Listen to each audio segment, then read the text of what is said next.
आज हम विक्रम सेठ की एक बहुत ही अच्छी story the frog and the Nightingale के बारे में पढ़ेंगे।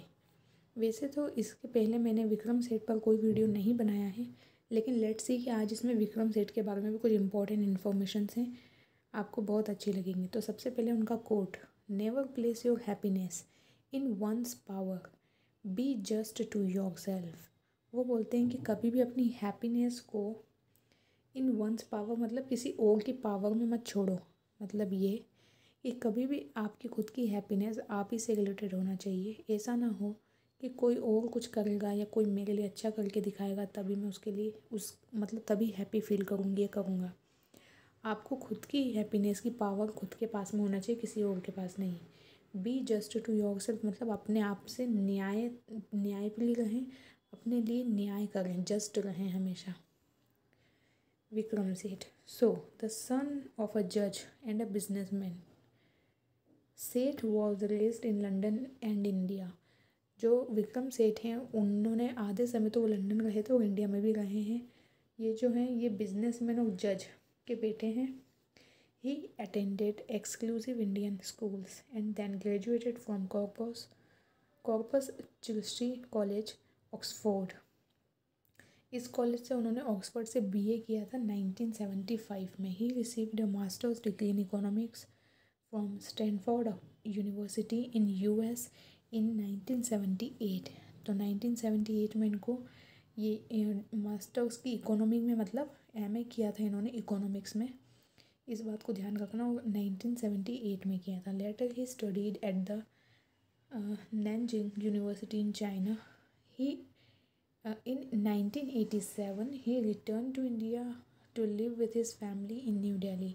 और फिर वो वापस आ गए थे 1987 में। तो ये तो अच्छा छोटा सा introduction of Vikram Seth.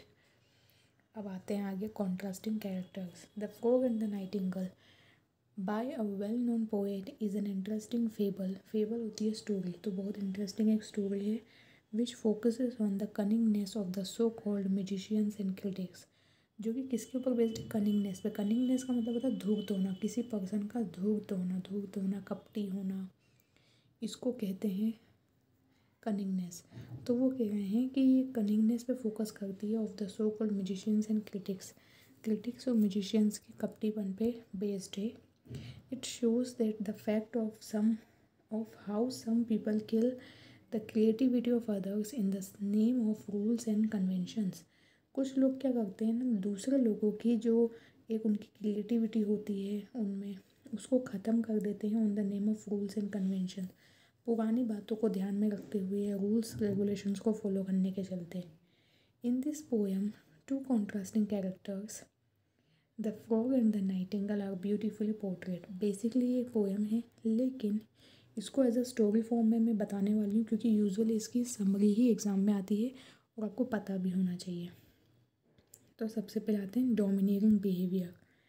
The frog represents dominating and boastful behaviour of such people and the nightingale is a tender meek and nervous bird who obeys the frogs command innocently.